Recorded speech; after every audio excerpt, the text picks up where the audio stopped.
Thank you, Mr. Speaker. Mr. Speaker, my friends. Thank you, Mr. Speaker. I wish to make a very brief contribution. And my contribution, first of all, is to debunk some erroneous myths that have been perpetuated in this debate. Mr. Speaker, during this debate, a perception has been created that the contestations around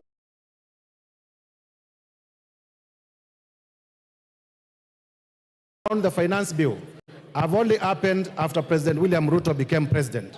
Nothing can be far from the truth. Mr. Speaker, those of us who are students of history know that taxation began 3,000 years before Christ, actually in the ancient kingdom of Egypt. And even at that time, taxation was contentious. It has also been said before this House during the government of Kenyatta I, during the government of President Moi, during the government of President Kibaki, during the government of Kenyatta II, and even now, the finance bill has been an annual event, and it has never been a smooth sail. But something different has happened this year, Mr. Speaker.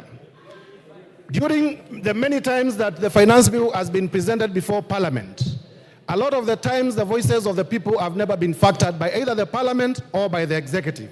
But for the first time in history, the voices of the people have been heard and have been factored in the report that was presented before this House by the Finance Committee. One of the principles of good governance is responsiveness. Responsiveness to the wishes of the people. And I want to laud the Finance Committee for being responsive to the wishes of the people of Kenya. Mr. Speaker, politics is a very interesting game. On Tuesday, and if we may be heard in silence, Mr. Speaker, on Tuesday, after we finished our parliamentary group, I had a very jovial discussion with some of my friends who are on the other side.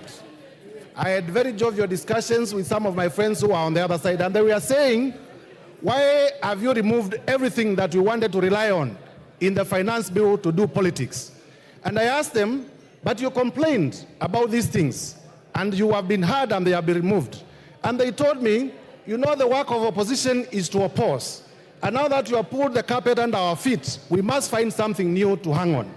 I am saying this so that Kenyans know that the opposition to the finance bill is majorly inspired by politics. It may not be inspired by the content. Lastly, Mr. Speaker, as a lawyer, I want to say, and this would have been ably articulated if I may get 1 minute, that the issues that have been complained of have already been overtaken by events. They are actually otious. Finally, what is the effect of rejecting the finance bill? The effect of rejecting the finance bill is to resort back to the finance bill of Joseph Oyula.